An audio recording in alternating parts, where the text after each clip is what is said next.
llegas a este tipo de pasajes y al principio te enfocas en el que Pedro saca de un pez dinero. Y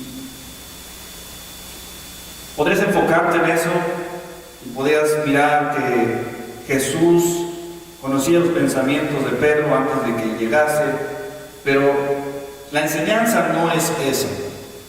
La enseñanza está enfocada en el capítulo 17 y continúa en el capítulo 18. Se ha visto esa separación de las multitudes de Jesús para dedicarse solo a sus discípulos. Sus discípulos representados por Pedro. ¿Sí? En algo nos parecemos, la mayoría de nosotros, es en Pedro. Es en Pedro, en ser ventajoso, en querer estar al frente, en llamar la atención, mucho eco, mucho liderazgo, querer resaltar de los demás. Y en algo nos parecemos a Pedro. Entonces, aquí Jesús utiliza a Pedro para enseñarnos, para mostrarnos cómo va a ir moldeando a su discípulo, a su estudiante. La fe fue parte de todo este capítulo, del capítulo 17, parte del capítulo 16 de igual manera, pero también la incredulidad. La fe y la incredulidad estuvieron jugando un juego bien importante en este capítulo 17. Fe fue lo que vimos la semana pasada. Ahora vamos a ver con respecto a la conducta que debes de llevar o debe de vivir un cristiano en el mundo. Y en el capítulo 18 voy a arrancar con otro tema: humildad. Entonces, Jesús aparta a sus discípulos, les revela su divinidad, les revela su propósito, no él, sino Pedro, a través del poder del Padre, a través de la revelación espiritual del Padre. Además, anuncia su muerte, se glorifica delante de ellos y comienza ese proceso, ese juego de fe, trabajar en ellos, en su fe. Si hay algo muy importante que debe de pasar dentro de una comunidad cristiana, de una congregación, es de que debe trabajar la fe, que la fe del cristiano, del discípulo, del creyente tiene que crecer, y ese es un importante tema. Dependiendo de tu fe, va a ser lo que afecte tu conducta, tu manera de vivir fuera de el lugar donde estás recibiendo la enseñanza, el alimento para crecer tu fe. Porque este es el lugar, la iglesia, la comunidad, los hermanos, crecer en fe. Y esa fe afecte y podamos vivir nuestra conducta, nuestra manera de vivir, nuestro testimonio fuera de las cuatro paredes.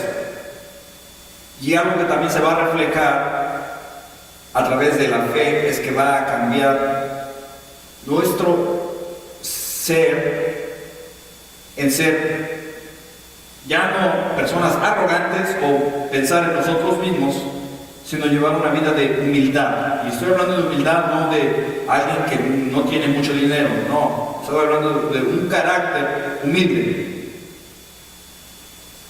Este pasaje que vamos a estar estudiando del verso 24 al verso 27 de Mateo 17 es algo que solamente incluye el Evangelio de Mateo.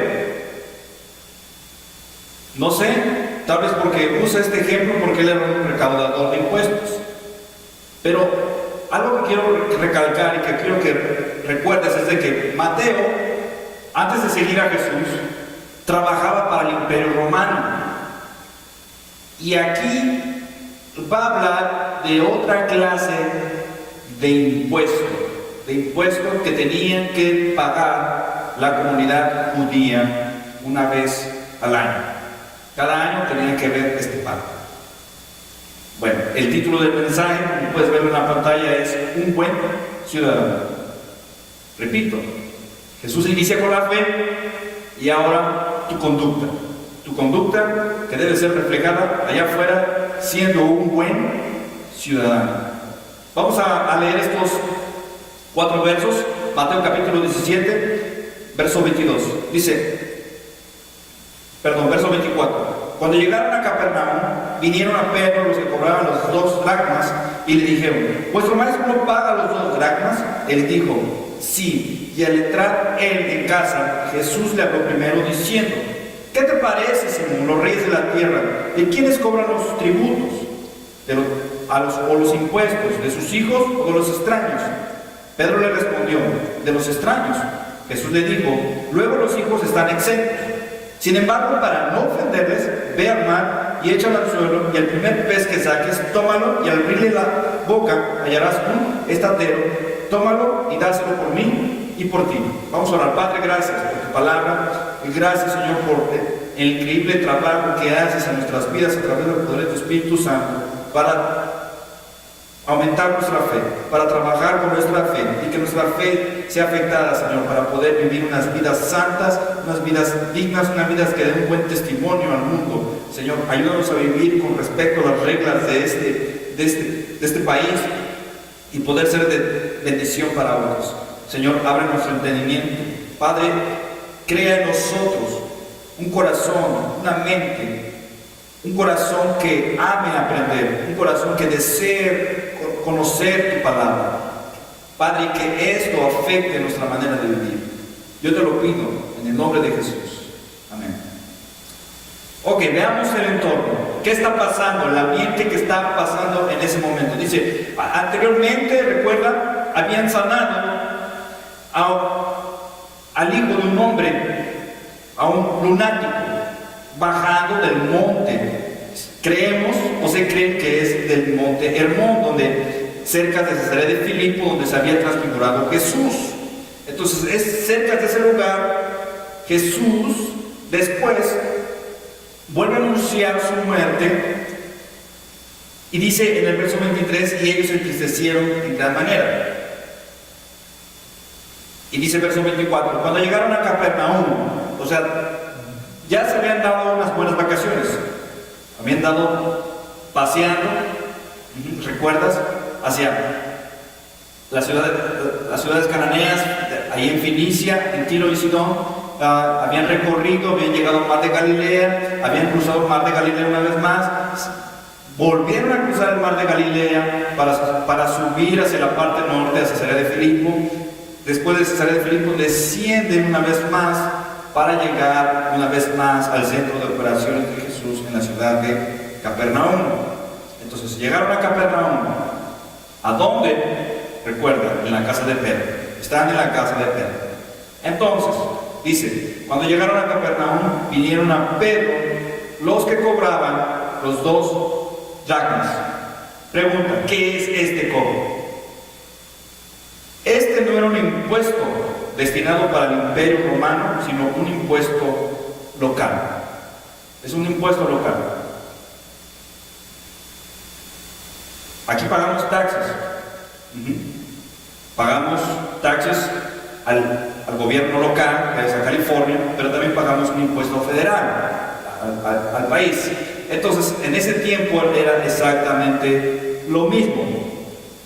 Había un impuesto que se le pagaba a Roma, que era recogido de parte de los publicanos, en este caso personajes como Mateo o Zaqueo.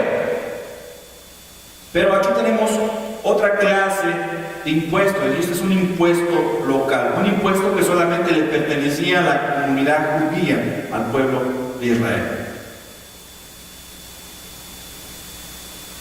En la historia de Israel vas a poder mirar que siempre hubo una cobranza de impuestos, taxes. Y los impuestos simplemente es un mecanismo, es una búsqueda de nuevos ingresos para solventar los gastos del Estado. Con esos impuestos se cubren las necesidades de la vida de la comunidad, ya sea como carreteras,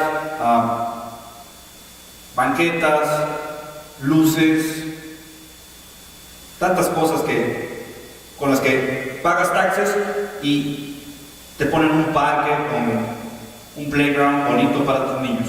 ¿Ok? Bueno, el origen de los impuestos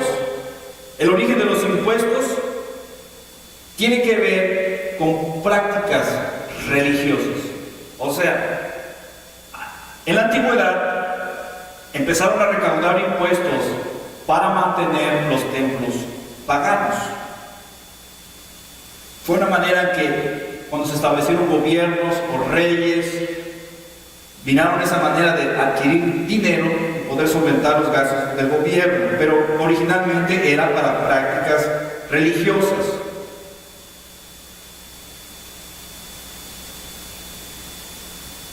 La constitución de un impuesto para el servicio del templo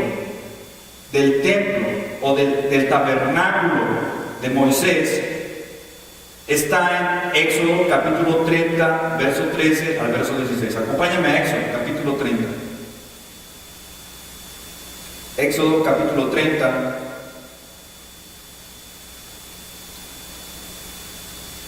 Verso 11. Aquí está el impuesto para el templo. Éxodo capítulo 30, verso 11 dice: habló también Jehová a Moisés diciendo: cuando tomes el número o el censo o la cuenta de los hijos de Israel conforme a la cuenta de ellos, cada uno dará a Jehová el rescate de su persona cuando los cuentes, para que no haya en ellos mortandad cuando los hayas contado. Dice el verso 13: esto dará todo aquel que sea contado medio ciclo, que es una cantidad de dinero, conforme al ciclo del santuario. El ciclo es de 20 jeras. La mitad de un ciclo será la ofrenda a Jehová. Todo el que sea contado de 20 años arriba dará la ofrenda a Jehová. Ni el rico aumentará, ni el pobre disminuirá del medio ciclo cuando diere la ofrenda a Jehová para hacer expiación por vuestras personas.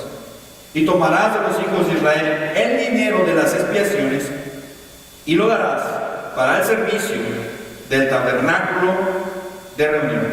Y será por memorial, o sea, se recordará, será año con año a los hijos de Israel delante de Jehová para hacer expiación por vuestras personas. Entonces, ellos tenían que pagar un rescate. ¿Cuál era ese rescate? Cuando lo saca de Egipto. Entonces aquí vemos esta constitución de este impuesto para el servicio del templo de Jehová, para el templo de Dios. El impuesto era igual para todos, para ricos y pobres. No había diferencia. Cada uno de ellos tenía que pagar la misma cantidad. Pero esto no bastó, porque en el tiempo de Nehemías, cuando pasa estos años de los reyes, viene Babilonia, conquista a Israel, se los lleva cautivos, ellos regresan de Babilonia a establecer una vez más el templo, y llega Nehemías y establece el muro del templo, una vez más, el muro de Jerusalén, pero él agrega un medio ciclo más. ¿Recuerdas? Menciona que en Éxodos que había de pagarse un medio ciclo, pero Nehemías agrega un medio ciclo más, lo que equivale a 2 dracmas. 2 dracmas, que es lo que se menciona aquí en el verso 24. Cuando llegaron a Capernaum, vinieron a Pedro los que cobraban los 2 dracmas.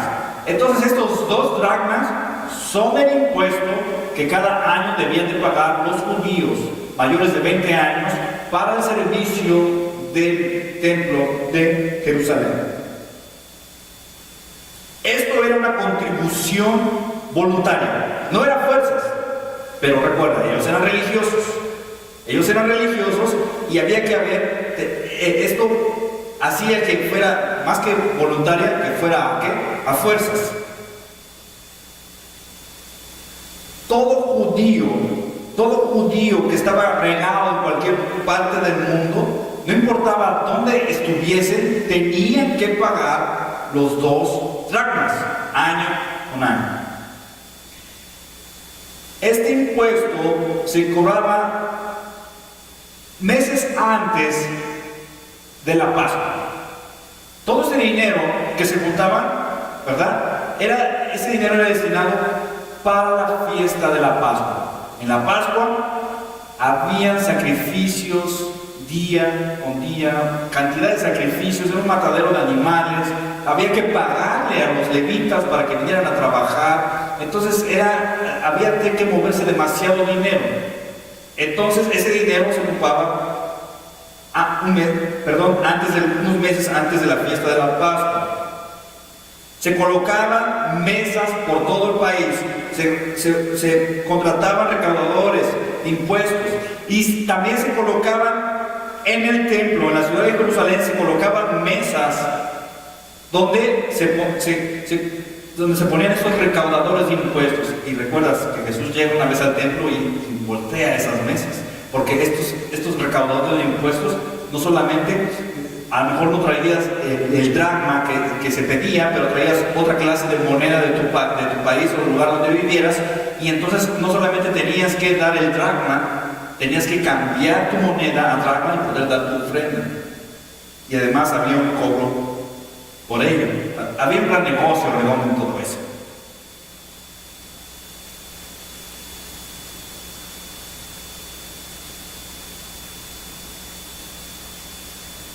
También se contrataba gente para que se transportara ese dinero.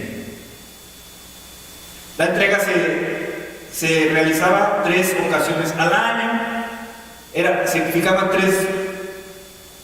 tres tiempos a través del año para que tú pudieses ir a pagar tus 2 dracmas.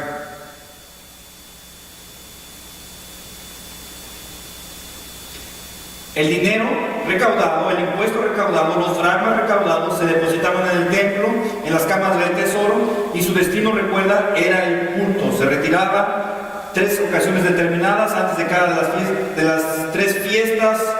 También se ocupaba para el Pentecostés y las fiestas de los tabernáculos. Era una cantidad de dinero exagerada. Entonces, recuerda, estos 2 dracmas servían para el servicio del templo, para las 3 fiestas más importantes, pero una de las más importantes de ellas es la Pascua. Y dice, hemos visto hasta ahorita el ambiente donde estamos llegando y hemos visto este cobro, este impuesto. Ahora, dentro de todo esto hay un enfrentamiento entre Pedro y los que cobraban los impuestos. Verso 24, una vez más, cuando llegaron a Capernaum, vinieron a Pedro los que cobraban los 2 dracmas y le dijeron: vuestro maestro no paga los 2 dracmas. Él dijo: sí. El dracma era una moneda griega. Su valor o su peso dependía de las épocas. Así como el dólar cambia, el precio del dólar también, el precio del dracma cambió con el tiempo. Pero el dracma equivalía a la moneda de los romanos, equivalía a un denario. El dracma que más se utilizó en ese tiempo, porque había muchas clases de dracmas, no sé si también recuerdas que hay muchas clases de dólares en todo el mundo. No, el dólar estadounidense no es el dólar igual a de otros países, pero aquí el dracma que se utilizaba en ese tiempo era una famosa dracma llamada la dracma ática. No sé por qué se llamaba así. Traté de buscar por qué le llamaban ática, no encontré nada de información acerca de eso, pero le llamaban así. Pesaba 8.6 gramos de plata. 8.6 gramos de plata. Y no solamente existía el dracma, sino había el didracma, que era equivalente a 2 dracmas, 2 monedas, así como tenemos pennies y las otras clases de monedas. Había el dracma y el didracma, que equivalía a 2 dracmas, que era lo que se pagaba en el templo. Y un dracma equivalía al sueldo de un día. Tú trabajabas un día, eras un jornalero, un trabajador que trabajaba con las manos, y tu pago por el día era de un dracma. Trabajabas 2 días, recibías 2 dracmas, y esa era tu ofrenda o tu impuesto para el templo. Cada judío tenía que contribuir todos los años al culto del templo con el impuesto de un didracma. Aquí dice la Biblia 2 dracmas, pero en el original es didracma, equivalente a 2 dracmas.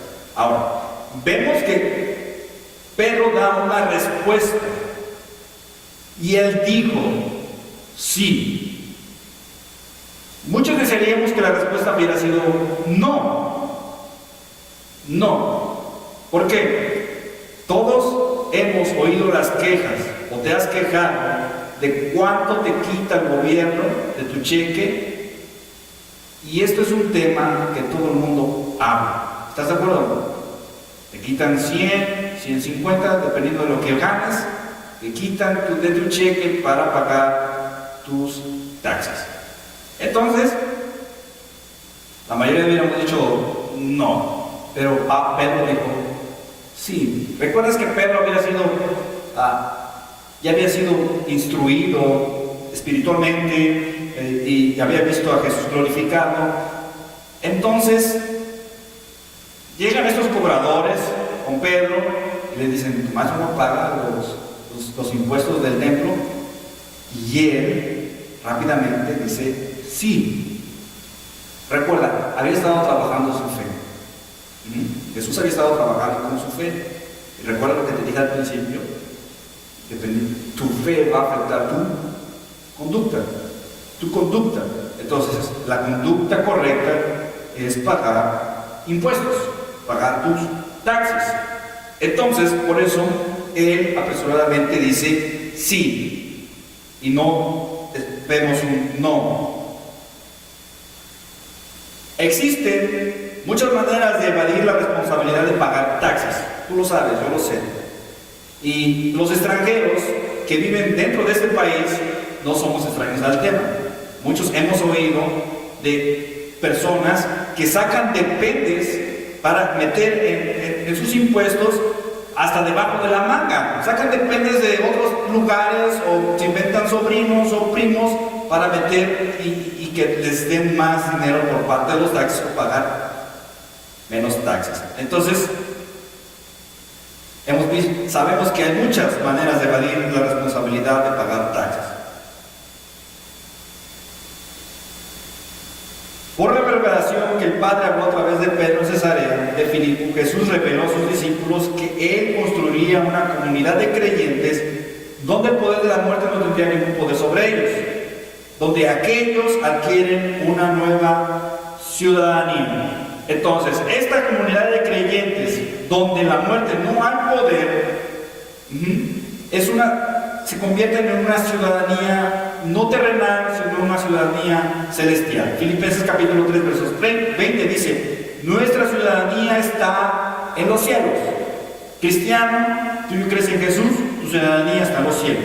Efesios capítulo 2, verso 19, la Nueva Traducción Viviente dice: son ciudadanos junto con todo el pueblo santo de Dios. O sea, chinos, japoneses, italianos, que son cristianos, mexicanos y gabachos, aunque son de diferente nacionalidad terrenal, juntamente, al ser creyentes, todos somos ciudadanos del pueblo santo de Dios. Somos miembros de la familia de Dios. Entonces, pregunta: ¿tendríamos alguna obligación como extranjeros a este país donde vivimos para pagar impuestos? ¿Tendríamos alguna obligación?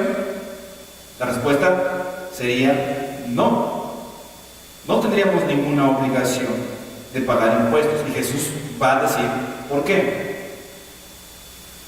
Pedro, sin el consentimiento de su maestro, da una respuesta apresurada. Él dice sí. ¿Por qué? Te lo acabo de explicar. Su fe está trabajando, con eso su conducta. Dios ha usado a este hombre durante todo el capítulo para enseñarnos. Todo este capítulo se menciona a Pedro muchas veces. Pedro estaba jugando un papel muy importante desde el capítulo 14, capítulo 15, capítulo 16, capítulo 17, capítulo 18 y capítulo 19. El enfoque de las enseñanzas de enseñar e instruir a sus discípulos. Pero aún más marcadamente está Pedro resaltando en el capítulo 16 y en el capítulo 17. Tan solo en estos dos capítulos, 16 y 17, se menciona a Pedro 8 veces. Se menciona a Pedro 8 veces. Observamos cómo se ha desenvuelto espiritualmente, avanzando y retrocediendo. Se ve desde estos capítulos cómo avanza en su fe y retrocede en su fe. Su fe está marcada, pero también vemos su torpeza, su no entendimiento. Vemos su discernimiento espiritual, pero también vemos su mente carnal. También observamos su fuerte relación con Jesús, su experiencia en la transfiguración de Jesús y cuántas veces Jesús lo corrigió, y ahora lo vemos hablando por Jesús en cuanto a un deber social. Lo vemos hablando por parte de Jesús en cuanto a un deber social, porque le preguntaron a Pedro, tu maestro no pagaron. No le dijeron a Jesús, se dirigieron a Pedro, y él está hablando por Jesús en cuanto a un deber social, Entonces, en todo esto hemos visto en este ambiente, ¿verdad?, que hay un enfrentamiento entre Pedro y los cobradores de los impuestos, pero Jesús utiliza este enfrentamiento, esta confrontación, para dar una enseñanza. Verso 25, y vemos que el grupo de cristianos tenemos una autonomía, tenemos una independencia de este mundo terrenal. Verso 25 dice, él dijo, sí. Y al entrar él en casa, chécate esto, Jesús le habló primero diciendo, ¿qué te parece, Señor? Los reyes de la tierra, ¿de quiénes cobran los tributos o los impuestos? ¿De sus hijos o de los extraños? Pedro le respondió correctamente, de los extraños. Jesús le dijo, luego los hijos están exentos. Quiero que observes que Jesús no dice hijo, sino dice hijos. Él es el Hijo del Dios viviente, declaró Pedro, por lo cual el hijo de ningún rey paga impuestos. El hijo de ningún rey paga impuestos, ya que los gastos de la adoración en el templo eran ¿para quién? Para su Padre, para Jehová, para Dios Padre, por lo que Jesús no tendría ninguna obligación de pagar impuestos al templo. ¿Estás de acuerdo con eso? Es su derecho, él es el Hijo de Dios. ¿Estás de acuerdo? Es su derecho. ¿Por qué pagar impuestos si soy el hijo del rey? Además, no solo eso, sino de todos nosotros. Al tratarse de un impuesto religioso voluntario, él no tenía que pagarlo por ser hijo de Dios.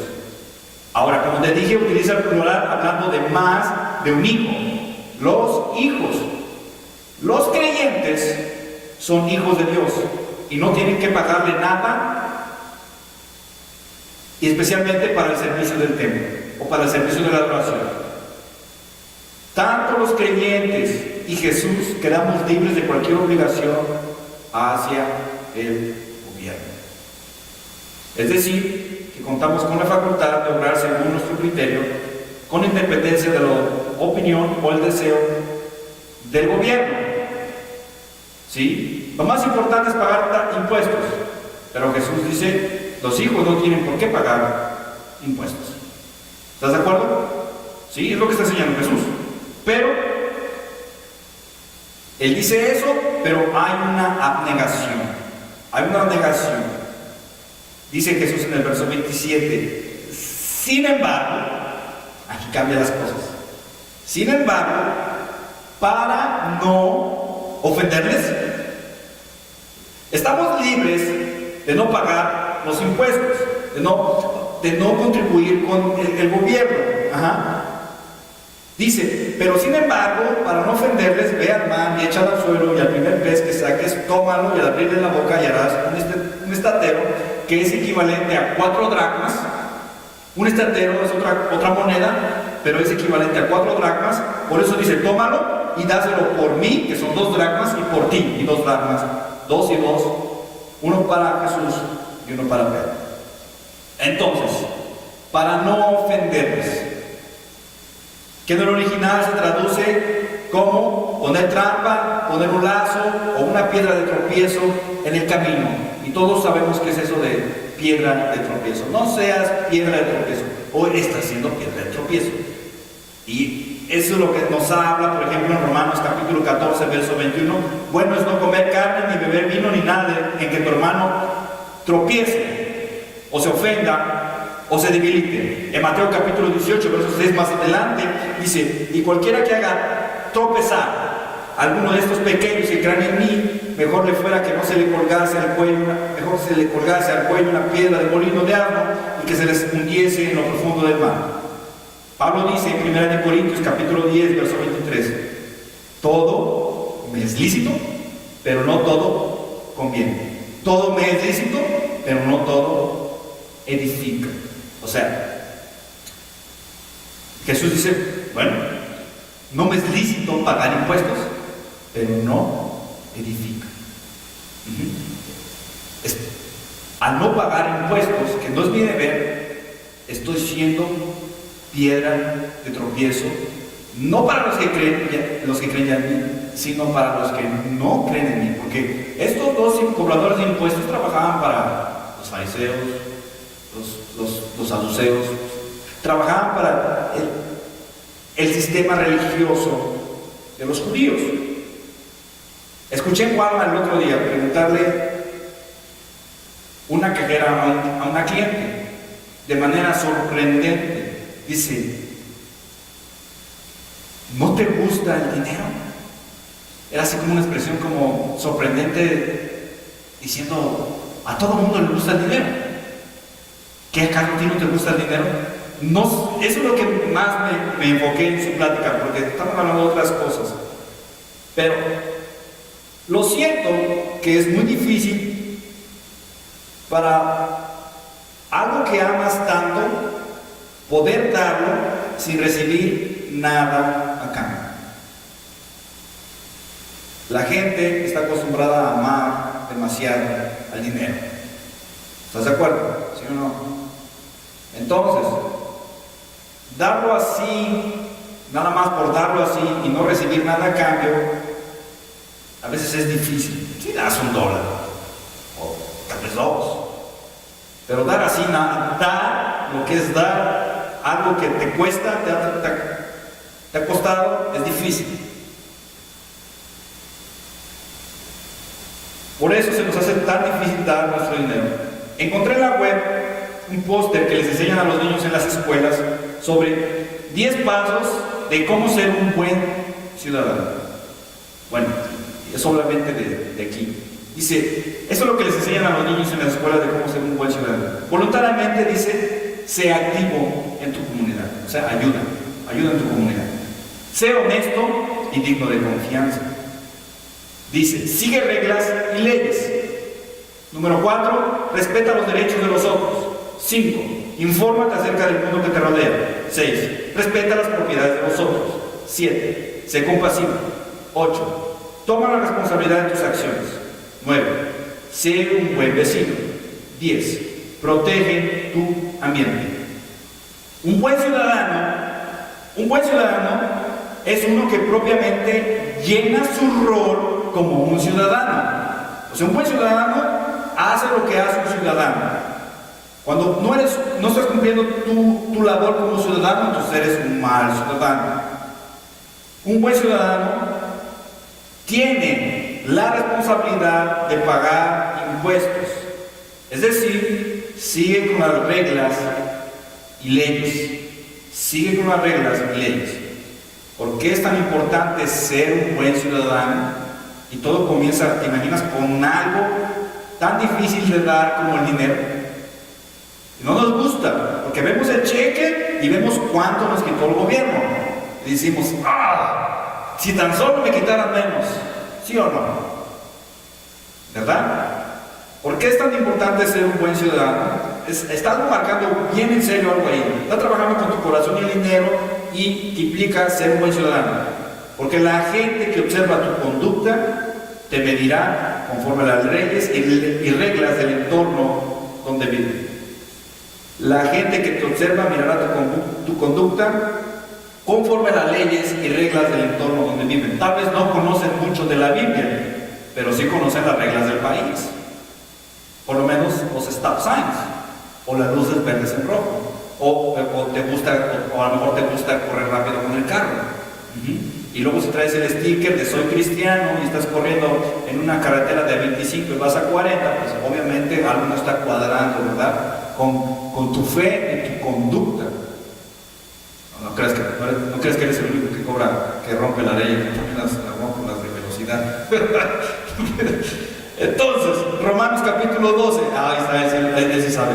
Romanos capítulo 12, versos 17 al 18 dice: no paguéis a nadie mal por mal, procura lo bueno delante de todos los hombres, si es posible, en cuanto dependa de vosotros, estad en paz con todos los hombres. O sea, vive bien, sé un buen ciudadano, pórtate bien, sigue las reglas del país. ¿Qué aprendemos de todo esto? Lo he estado mencionando una y otra vez. Tu fe determina tu conducta. Santiago capítulo 2, verso 18 dice: pero alguno te dirá, tú tienes fe y yo tengo obras, muéstrame tu fe sin tus obras, yo te mostraré mi fe por mis obras. La fe y la conducta van de la mano. No puede haber que digas yo tengo fe y tengas una mala conducta. Tienes que ser de ejemplo siendo un buen ciudadano. Como cristianos, es nuestro deber y responsabilidad obedecer las leyes terrenales, sin nunca obedecer primeramente ¿a quién? A Dios.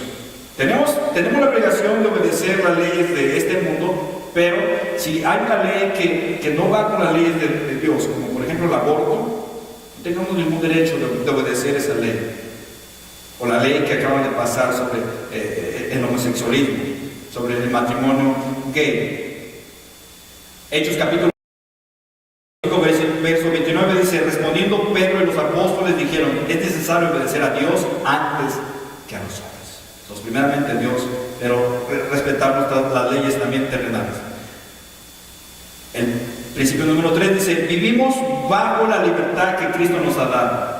Cristo nos ha dado una libertad, pero eso no nos da el derecho de buscar nuestros propios intereses antes, sino servir abnegadamente a los demás.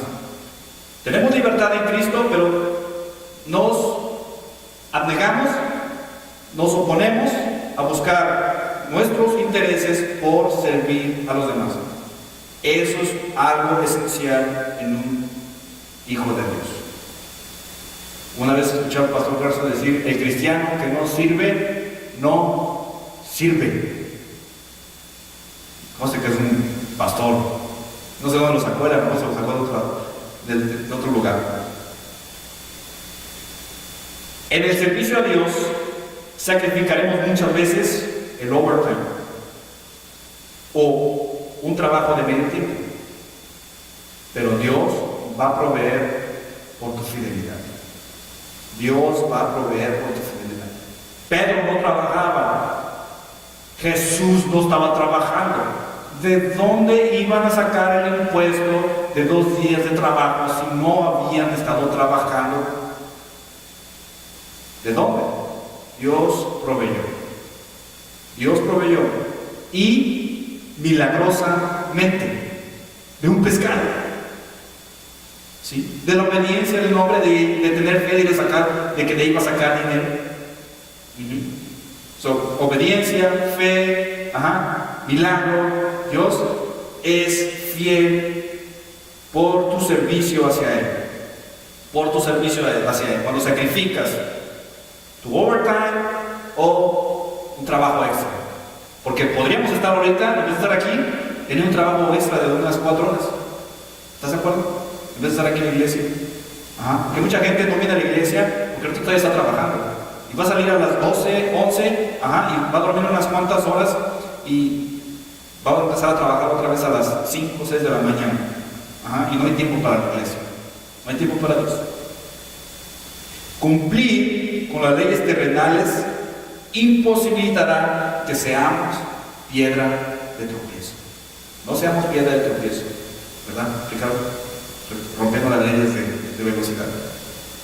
Cumplir con las leyes terrenales imposibilitará que seamos piedra de tropiezo para otras personas.